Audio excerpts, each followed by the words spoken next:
আমাদের আদি পিতার নাম কি? আদম আলাইহিস সালাতু ওয়াস সালাম। আমাদের মুসলিম জাতির পিতা কে? হযরত ইব্রাহিম আলাইহিস সালাতু ওয়াস সালাম।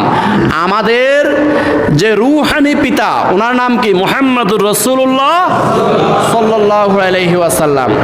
কথা বুঝে আসছে? ওয়া আজওয়াজুহু উম্মাহাতুকুম, আল্লাহ পাক নিজেই বলতেছেন মুহাম্মদ সাল্লাল্লাহু আলাইহি ওয়াসাল্লামের স্ত্রীরা উম্মতের মা। সুবহানাল্লাহ বলেন। তাহলে স্ত্রীরা যদি মা হয়, মুহাম্মদ সাল্লাল্লাহু আলাইহি সাল্লাম আমাদের রূহানি পিতা। সুবহানাল্লাহ বলেন। বুঝে আসছে কথা? প্যারে হাজরিন, তো এখন আমাদের আদি পিতা আদম আলাইহিস সালাতু ওয়াস সালাম যেইভাবে ক্ষমা পেয়েছেন সেই ব্যাপারে আমরা কিছু আলোকপাত করি।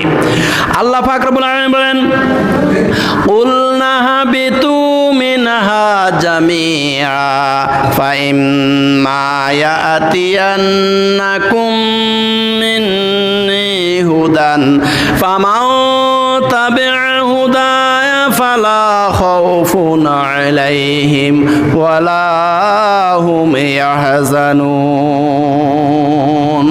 সূরা বাকারা আয়াত 38।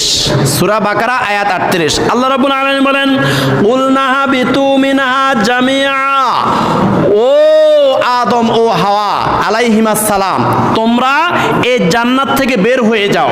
কুলনা হাবিতু ইহবিতু মিনহা জামিআ, এই জান্নাত থেকে বের হয়ে যাও। দুনিয়ার মধ্যে আল্লাহ পাক রব্বুল আলামিন পাঠিয়ে দিলেন। হযরত আদম ও হাওয়া আলাইহিমাস সালাম দুইজনকে দুনিয়ায় পাঠিয়ে দিলেন।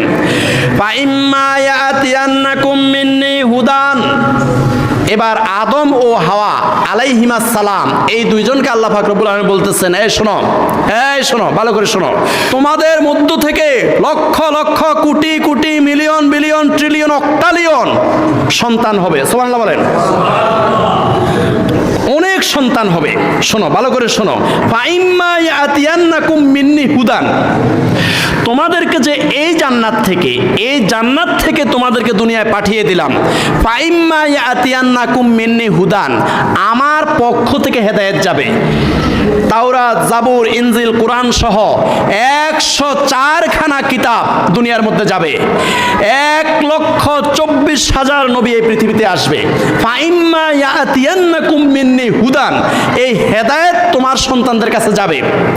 ফাইম্মা ইয়াতিয়ান্নাকুম মিন্নি হুদান, এই হেদায়েতের বাণী তাদের কাছে পৌঁছে যাবে। ফামান তাবিআ হুদায়া ফালা খাউফুন আলাইহিম ওয়ালা হুম ইয়াহজানুন। তবে শোনো,